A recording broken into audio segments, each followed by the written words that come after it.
কিছু গল্প নিয়ে আপনাদের সামনে চলে আসলাম। এই যে বাসি ঘরটা দেখুন, এর পরিষ্কার করতে হবে। বরমশাই চা করছে, চা খেয়ে নিই।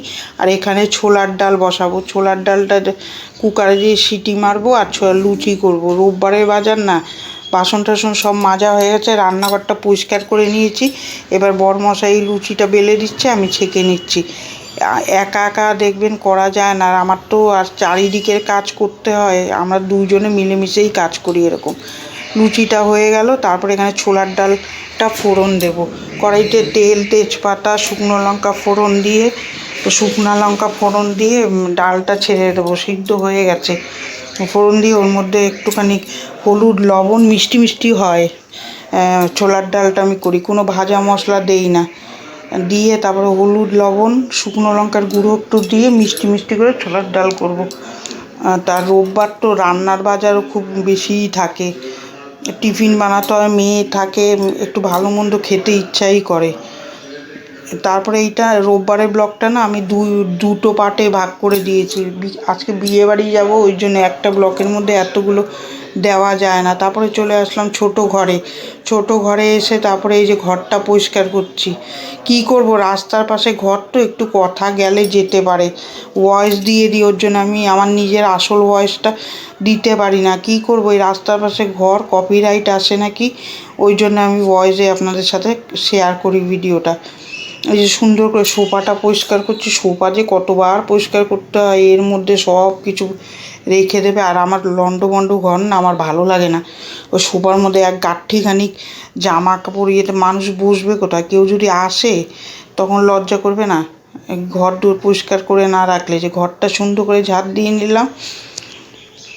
আর আমার বিয়ে বাড়ি যাবো বিকালে, ওইটা আবার একটু বিউটি পার্লারেও যেতে হবে ভুরু কাটতে। আমি তো আর মাসে মাসে যাই না, ইচ্ছা করে না আমার যেতে, আমি যাই না। সাজগোজের দিকে তো আমার অতটা ধ্যান নেই। কালকে মেয়ে সুন্দর করে সাজিয়ে দিয়েছিল, পরের ব্লকে আপনারা দেখতে পারবেন।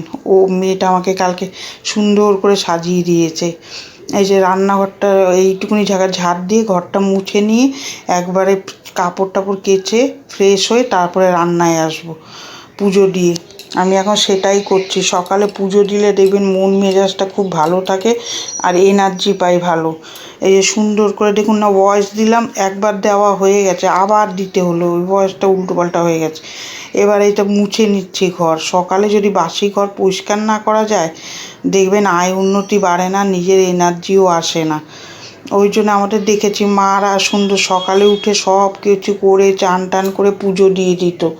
বাসি কাপড়টাও ছাড়া হয়ে যায় আর একবারে পুজোটাও দেওয়া হয়ে যায়। তাহলে দুপুরে দিতে গেলে না ভালো লাগে না, সব কাজ করে কখন করব, মেয়ে খেতে আসবে, তখন না একদম তাড়াহুড়ো করে পুজোটা দিতে হয়।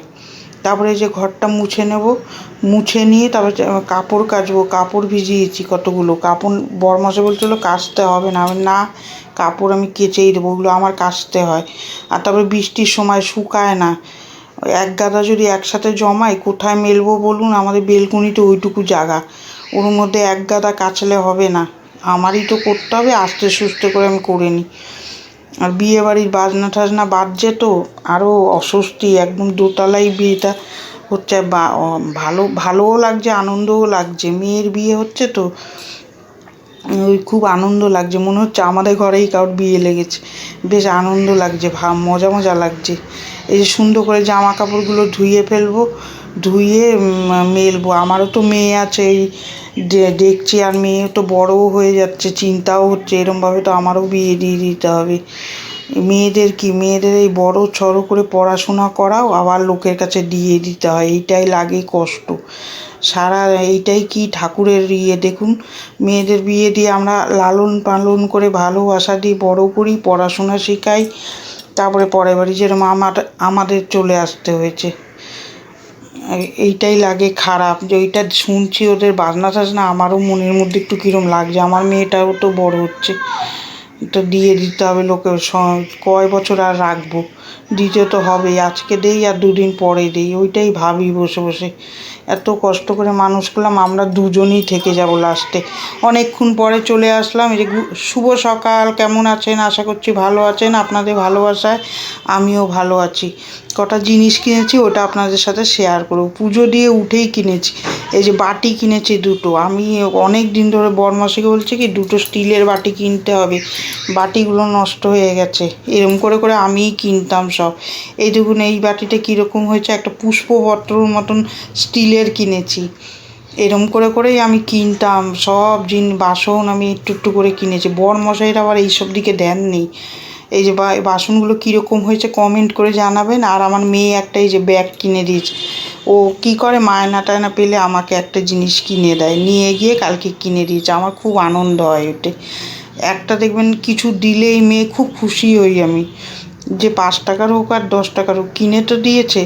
এই যে ডাল ভাতটা বসিয়েছি, আর চিকেন এনেছে, রোববার না, চিকেন তো হবেই। চিকেন তো আমার সারা সপ্তাহে হয়, আপনারা তো দেখেনি। তারপরে এই যে মিশানো সবজি বসিয়েছি, ওইটা আর আপনাদের সাথে শেয়ার করিনি কালকে। বিকালে রিচ খাবো বলে আজকে ভাবলাম কি কাঁচকলা আলু দিয়ে মাছের ঝোল করি। আর পাট শাক এনেছিল না, তার আগের দিন ডাল খেয়েছি, অল্প একটু ছিল।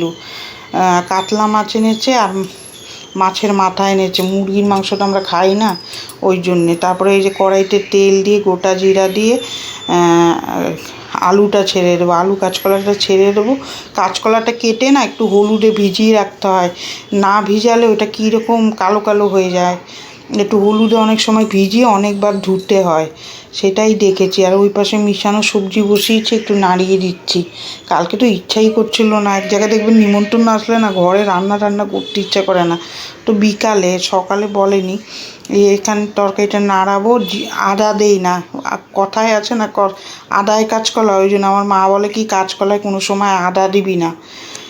আর ওর মধ্যে হলুদ দেবো, জিরার গুঁড়ো দেবো, আর একটুখানি দেবো গোলমরিচের গুঁড়ো। খুব সুন্দর হয়েছিল কাঁচকলার মাছের ঝোলটা। ওইদিকে এটা কষাবো আর ওই পাশে তরকারিটা নাড়াবো, একটুখানি জল দিয়ে কষাবো। এরমভাবে কালকে কাঁচকলার ঝোলটা ভালো হয়েছিল। এই যে সুন্দর করে কাঁচকলাটা হয়ে গেছে, এদিকে মাছগুলো দিয়ে দেবো। তারপরে করব পাট শাক। পাট শাকে তেল দেবো, তেল দিয়ে একটু থ্যাতো করে রসুন দেবো, রসুন দিয়ে রাঁধুনি ফোড়ন দিয়ে মাছের মাথা দিয়ে একটু নাড়িয়ে চাড়িয়ে জল দিয়ে দেবো আগে। পাট শাকটা কুচি কুচি করে কেটে নিয়েছি। এইগুলো খেতে আমিও ভালোবাসি, আমার মেয়েও খেতে ভালোবাসে। আমাদের শ্বশুরবাড়ি দিয়ে এটা শিখেছে। আমাদের বাপের বাড়িতে আবার পাট শাক ভাজা খায়, ডালে দেয়, বড়া খায়, ওরকম খায়।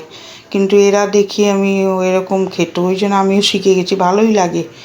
এরা তো আবার চাল কুমড়ো কাটে, কিন্তু আমাদের মেয়েরা, আমাদের আবার চাল কুমড়ো আমরা কাটি না বাপের বাড়িতে, মেয়েদের কাটতে নেই, ছেলেদের ফালা দিয়ে দিতে হয়, তারপরে আমরা কাটতে পারবো। কিন্তু এখানে ওরা ওর শ্বশুরবাড়ি শাশুড়ি বলে কি হয় ফল কাটলে, আমি কাটতাম না কোনো সময়, যেহেতু আমি বাপের বাড়িতে কাটতাম না। চাল কুমড়ো বলি দেয় অনেক জায়গায় দুর্গা পূজাতে, ওই জন্য আমরা চাল কুমড়োটা কাটতাম না। কিন্তু আমার শ্বশুরবাড়িতে আবার মানতো না, ওরা দেখি কাটতো, আমি কাটিনি কোনোদিন, যেহেতু আমি বাপের বাড়ি কাটিনি, আমি কাটতাম না। যেটা জানি মানে বলুন সেটাই ভালো। ওই যে এবার এই মাথাগুলো কাতলা মাছটা দিয়ে দেবো মধ্যে। ওখানে ঝোল হয়ে গেছে। ভিডিওটা আপনারা পুরো ওয়াচ করে দেবেন, তাহলে আমার খুব ভালো লাগবে। এটা 2 পার্টে দেবো, সকালে যা করলাম সেটা দেব, তারপরে মাংসটার থেকে মুরগির মাংস রান্না করব, তারপর কী করলাম বিকালে বিয়েবাড়ি গিয়ে কী করলাম সেটা আবার আলাদা পার্ট করে দেবো। না হলে কি হবে, ওই ভালো লাগবে না। এই যে সুন্দর করে সেজেছি, এইটুকুনি আপনাদের সাথে শেয়ার করলাম। ভিডিওটা এখানেই শেষ করলাম। ভিডিওটা কার কার ভালো লাগছে একটা লাইক দেবেন, সাবস্ক্রাইব করে। শেষ করলাম না কিন্তু, পরের ব্লকে আবার দেখতে পারবেন। এইটুকুনি দিয়েই আমি শেষ করে দিলাম। টাটা।